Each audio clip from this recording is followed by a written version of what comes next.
네. 자, 여기 화면 잘 보이시죠? 네. 자, 지금부터 여기 차트 설정하는 거 아주 쉽게 얘기해 드릴게요. 그러니까 지금 얘기하는 거는 진짜 주식 초보분들, 혼자서 하시는 분들 있죠? 그분들 위해서 얘기하는 거니까 여기 이제 고수분들은 한 10분, 20분만 양해를 좀 해주세요. 네. 그 기초가 안 닦인 상태에서 좀 어려운 얘기를 했더니 그 초보분들이 좀 힘들어하시는 것 같아서 요거 좀 쉽게 보는 법을 알려드리려고 해요. 네. 10분, 20분 안에 이제 금방 끝낼게요. 자, 일단 이제 그 차트를 이렇게 그 뭐 휴대폰이나 아니면 컴퓨터 HTS나 아니면 이제 뭐 네이버나 이런 데 같은 이제 포털에 들어가시면 주식 그쪽 이제 가시면은 이런 차트를 볼 수 있죠, 그죠? 모바일, 그다음에 HTS 일반 포털 사이트에서 다 볼 수 있어요, 그죠? 네, 보면은 기본적으로 어떻게 구성되어 있냐면 이렇게 구성되어 있죠. 위에는 주가, 아래쪽에는 거래량 이렇게 이제 구분이 되어 있는데 지금 일부러 이제 여기 이제 이평선을 다 뺐어요. 근데 주가에는 기본적으로 세팅이 되어 있는 게 뭐가 있냐면 이평선이라는 게 있습니다. 이게 줄임말인데 이동 평균선이죠. 이동 평균선. 그래서 주가 쪽에는 이제 보통 5일선, 21선, 그다음에 61선, 네, 이렇게 아니면 이제 121선 이렇게 3, 4개 정도가 자동으로 세팅이 되어 있습니다. 자동으로 거의 대부분 그렇습니다. 그리고 밑에 거래량 있죠. 거래량은 그냥 이제 일반적으로 보면 이렇게 뭐 이렇게 뭐야 막대가 있죠, 그죠? 막대가 있는데 여기도 잘 보시면 이제 뭐 5일선, 21선 이렇게 이동 평균선이 있어요. 이거는 뭐냐면 위쪽은 말 그대로 이제 주가가 5일 동안 또는 20일 동안 아니면 60일 동안 이동한 걸 평균을 내는 거죠. 네, 평균을 낸 거고 그 다음에 아래쪽은 뭐냐면 거래량 그 평균을 낸 건데 솔직히 아래쪽에 이 거래량 쪽에 있는 이동평균선은 거의 쓸 일이 없습니다. 제가 이 얘기를 이제 했던 적이 한 번도 없죠. 그냥 뭐 자동 설정이니까 내비로 뒀는데 크게 쓸 그게 없어요. 뭐 이걸 뭐 잘 사용하시는 분들이 있을 수는 있지만 저 같은 경우에 거의 안 쓰고 개인적으로는 뭐 그냥 모르고 사셔도 될 것 같습니다. 네, 뭐 참고하시면 되겠고 가끔씩 이제 그런 거 물어보시는 분들 계세요. 뭐 양봉이 뭐냐, 음봉이 뭐냐 이런 거 거의 안 물어보시거든요. 양봉이야 당연히 상승했을 때 나오는 거죠. 시초가 대비 상승했을 때 그러니까 전일이랑 그런 거 상관없이 그날 아침에 시가 대비 상승하면 양봉이고 그죠? 시가 대비 떨어지면 음봉인데 밑에 요거를 이제 물어보시는 분들이 많습니다. 이게 뭐냐? 여기 잘 보시면 이거 이제 NH투자증권 기준으로 말씀을 드리는 건데 보시면 빨간색도 있고 파란색도 있고 그렇죠? 네, 여기 밑에 잘 보시면 뭐도 있어요? 초록색도 있죠. 이게 뭐냐고 가끔씩 물어보시는 분들이 계세요. 이게 뭐냐면 이게 이제 전날 대비 주가가 상승했잖아요.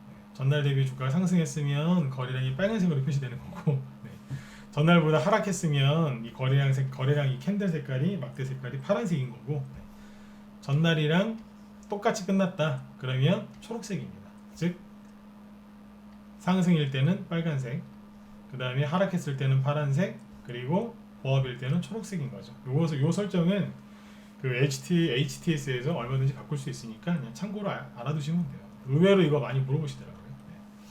자, 그 다음에 이제 여기는 이동평균선을 이제 보통 어떻게 설정하시냐면 뭐 처음에 주식을 너무 잘하시려고 그죠? 네, 들어오자마자 그냥 아주 그냥 멋지게 한번 해보시려고 노력들 많이 하시는데 초보 때는 이 이동평균선을 즉 이평선을 5일선하고 21선하고 60일선 3개만 하세요.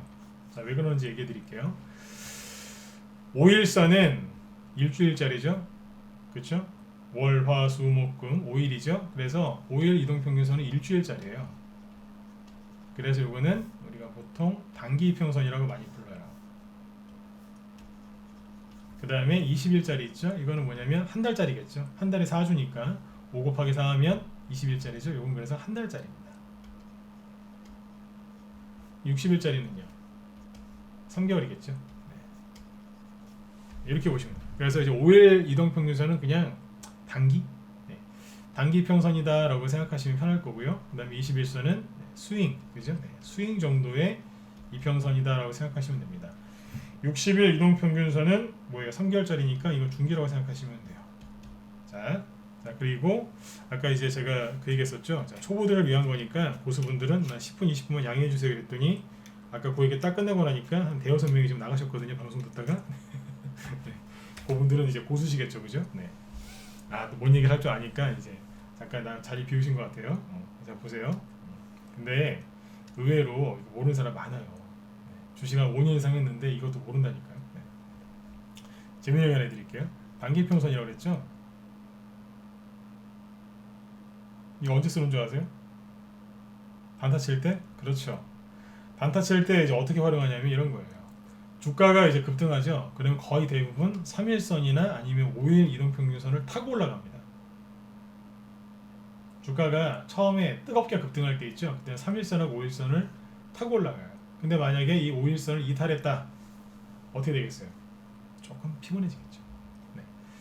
그러니까 단기로 하시는 분들은 수익이 안 난다는 뜻이에요. 이해되셨죠? 21선은 뭐예요? 스윙 이평선이거든. 스윙. 네. 스윙이 뭐예요? 슬쩍 들었다가 놀 때, 그러니까 뭐 최소한 2-30%짜리 수익 내고 싶으실 때 그때 스윙으로 많이 하시지 않습니까? 그죠? 네. 최소한 내가 내고 싶은 수익이 20% 이상이다. 20-30% 이상 수익 내고 싶으실 때. 그럼 뭐겠어요? 들었다 놨다. 스윙을 왜 해요? 들었을 때 팔고 내려오면 다시 사고, 또 다시 들면 팔고 내려오면 또 사고, 이걸 하고 싶어서 스윙을 하시는 거지 않습니까?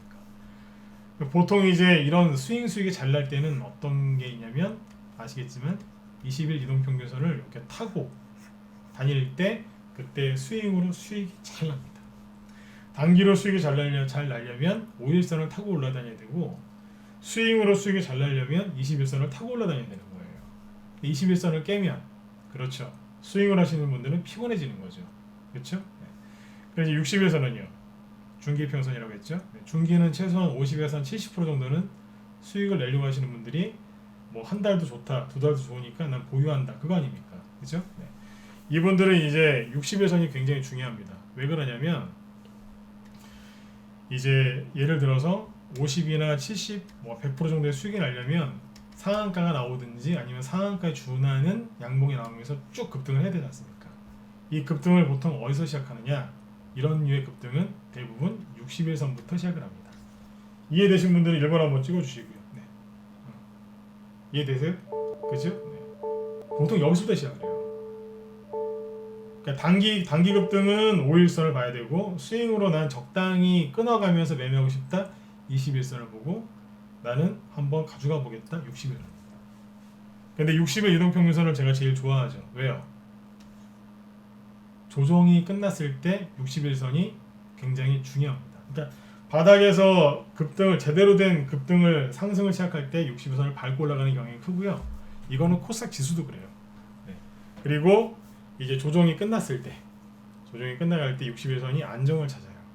사람도 힘든 일을 겪으면 처음에 불안하고 막 심리가 막 크게 흔들리지만 시간이 좀 지나고 그러면 안정을 찾죠. 차트에서는 보통 60일선이 그래요. 5일선은 정신없어요. 맨날 그냥 들어갔다 나갔다 막 그래요. 막 돌아다니고 그래요. 21선은요 똑같아요. 21선은 거의 우울증 환자라고 보시면 돼요. 막 왔다 갔다 해요. 60일선은 그 진짜 무슨 저기예요. 뭐예요? 정말 가정교육 잘 받은 무슨 마지처럼. 네, 물론 막내분들도 훌륭한 분들 많지만 우리 옛날에 이렇게 옛날 드라마 이런 거 보면 그 왜 그 마지들 이렇게 좀, 마지들이 또 다 좋은 건 아니지만 그죠? 네, 그런 거 있지 않습니까? 좀 듬직한, 네, 좀 믿음직한 그런 역할을 많이 합니다. 61선이. 네. 그러니까 이해를 돕기 위해서 한 얘기니까 뭐 참고만 하시면 돼요. 61선이 좀 그래요. 좀 진득해요. 그렇게 이해하고 참고하시면 됩니다. 여기에서 이제 흔히들 얘기하는 121선이나 201선을 왜 얘기하지 않았느냐? 초보 때는 모르셔도 돼요. 왜요? 많이 보면 많이 헷갈려요. 그러니까 다 지우고 그냥 여기다가 이 정도만 설정하시면 됩니다. 5일선, 21선, 61선 딱 설정해 놓으면 보이죠? 어디에요? 이 얘기는 좀 뒤에서 또 해드릴게요. 이평선이 모였을 때 사면 돈 벌어요. 이평선이 벌어지면 팔아야 되고요. 그렇죠? 네. 이평선이 모여 있을 때 61선을 잘 보면 61선이 돌아섭니다. 이렇게 파란색이 61선이거든요. 돌아서잖아요. 대부분의 상승은 61선을 밟고 올라가는 경향이 굉장히 큽니다. 왜요? 조정이 끝났을 때 61선이 평탄 작업을 다 해놓고 기다리고 있거든요. 그래서 21선을 지지할 때는 보통 가짜지만 61선이 우상향으로 돌아섰을 때 그때는 진짜가 많습니다. 예를 들어서 다른 차트를 하나 볼까요? 코스닥 지수 한번 볼까요? 코스닥 지수가 종가 호가 여기서 접수 보시면 시작되었습니다. 여기서 폭락했었죠, 그죠? 폭락했다가 올라왔었는데 60일선 여기서 초록색입니다. 이 60일선인데 돌아섰죠. 돌아서니까 어때요? 주가 그냥 가버리잖아요. 60일선이 돌아섰느냐 안 돌아섰느냐 이게 굉장히 중요합니다. 왜요? 조정이 끝나고 본격적으로 상승한다는 걸 알려주는 거거든요. 근데 이거는 분석하는 사람마다 다 틀려요. 어떤 사람은 121선이 이제 그런 역할을 한다, 201선이 그런 역할을 한다, 아니면 뭐 그 이상의 이평선이 그런 역할을 한다라고 말씀들을 많이 하시는데 뭐 다 맞는 얘기예요. 그분들이 이제 설명하는 그 조건에서 얘기하면 다 맞는 얘기인데 제가 지금 어떤 조건에서 설명을 했죠? 단기와 스윙과 중기 관점에서 설명한 거니까 그냥 그거에만 딱 맞춰서 이해만 하고 넘어가시면 돼요. 그래서 이제 요 정도로만 이제 이평선을 설정해 놓고 차트를 이렇게 깨끗한 상태에서 보시는 거를 권해드립니다. 특히 여기 초보분들, 주린이분들 집에서 혼자서 주식 열심히 하시죠? 인터넷 검색하시면서. 근데 인터넷 검색해서 이렇게 이제 뭐 좀 공부해 볼까 찾으시면 보통 차트가 이렇게 설정되어 있지 않나요? 보여드릴게요. 잘 보세요. 보통 이평선은 설정 어떻게 하냐면 이 정도는 해줘야죠. 그죠? 이 정도는 해줘야 되는 거예요. 보면 차트의 이평선이 엄청나게 많아요. 네? 이 정도에 해놓고 그 다음에 여기서 끝나나요? 아니죠. 그죠? MACD도 좀 MACD라고 유명한 보조지표 있어요. 이것도 좀 해줘야 되고 요거 스토캐스틱도 좀 해줘야 되고 요것도 설정을 뭐 슬로우 뭐 이런 게 있는데 이것도 뭐 바꾸는 게 있습니다. 수치 바꾸는 거 이거 복잡해요. 오실레이터 뭐 이런 거 있어요. 이 정도 해줘야 되죠, 그죠? 그 다음에 이제 파라볼릭도 넣어줘야죠. 여기다가 파라볼릭 이런 거 모르시죠? 네, 몰라도 되긴 하는데 DMI도 넣어줘야 되고 이러면 또 섭하죠. 볼리니어 밴드도 좀 넣어줘야 돼요. 그죠? 또 아시아에서 개발했다고 하는 일목균형표도 좀 넣어줘야 돼요. 구름대 그죠? 구름대도 있고 뭐 양운, 뭐 음운 뭐 이런 거 있습니다. 구름대, 뭐 스팬, 선행 스팬, 후행 스팬, 전환선 뭐 복잡해지는 거예요 이제. 네. 보통 이 정도는 해줘야죠, 그죠? 좀 부족하다 RSI는 집어넣고 ADX 좀 넣어놓고 이게 NH투자증권인데 오른쪽에 많죠? 이게 뭔지 아세요? 사람들이 하도 많이 쓰니까 여기다 넣어준 거예요. 고객 서비스 차원에서. 삼성증권 HTS 키면요 이런 거 거의 없어요. 거기는 투자금액 크신 분들이 주로 많이 하죠. 거기에는 차트가 되게 단순해요. 부자들이 많이 쓰는 증권사 HTS 한번 개설해 보세요. 차트가 기능이 별로 없어요. 근데 개인들 소액 투자자들이 많이 쓰는 증권사 특히 키움이나 뭐 이트레이드 그런 쪽 가보시면 차트가 화려하게 이뻐요. 실제로 그래요. 삼성투자증권 한번 개설해서 한번 해보세요. 뭐 이래? 이런 생각 들 정도로 되게 단순합니다. 옛날에 NH투자증권도 원래 이제 우리투자증권이었는데 그때도 이것도 그랬어요.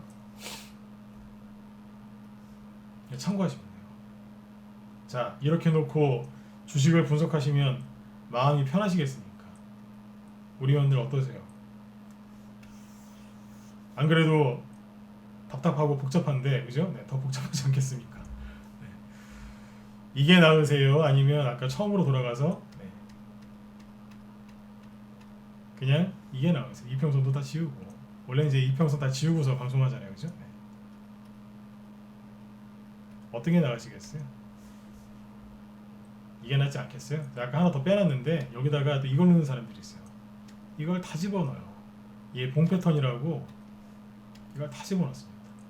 여기다 화살표를 다 꽂아놔요. 그래서 이거는 이제 매도 신호고 밑에 이런 거는 이제 뭐 매수 신호고 뭐 이런 게 있어요. 매수 신호, 매도 신호. 이거 다 꼽아놓는 여기다가. 그것도 모자라서 이제 검색기까지 쓰는 거예요. 그러면 죄송한 말씀입니다만 이렇게 주식하면 정신병 옵니다. 제가 이걸 해봤을까 안 해봤을까요? 다 해봤어요. 안 해봤을까봐요. 다 해봤다니. 여기다가 이제 신용도 넣어야 되고 개인들 누적 그것도 봐야 되고 외국인 사고 있나 안 팔, 뭐 사고 있나 팔고 있나 매일 감시해야 되고 그죠? 네.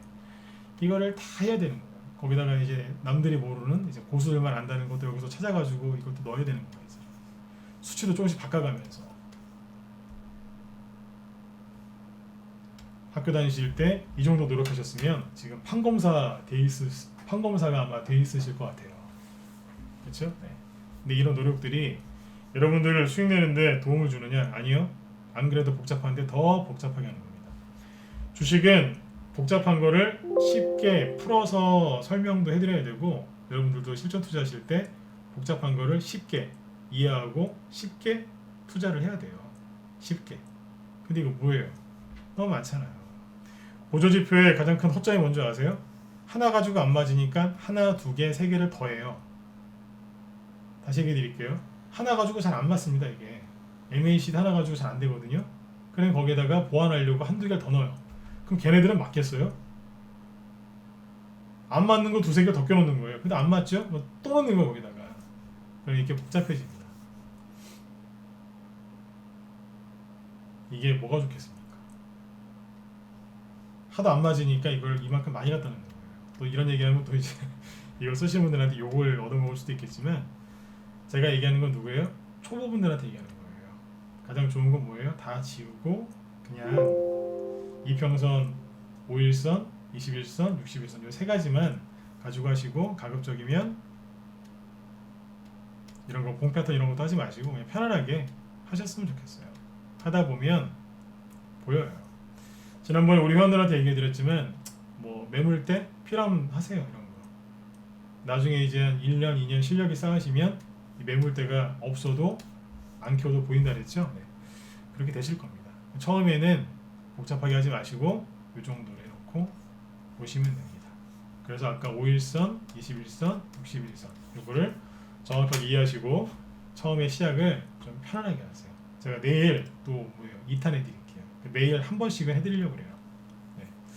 그러면 2탄은 요거 이평선을 이제 어떻게 하면 더 잘 활용할 수 있는지, 그 다음에 3탄은 거래량은 어떻게 분석을 하면 좋은지, 네, 기초적인 거 얘기해 드릴게요. 네.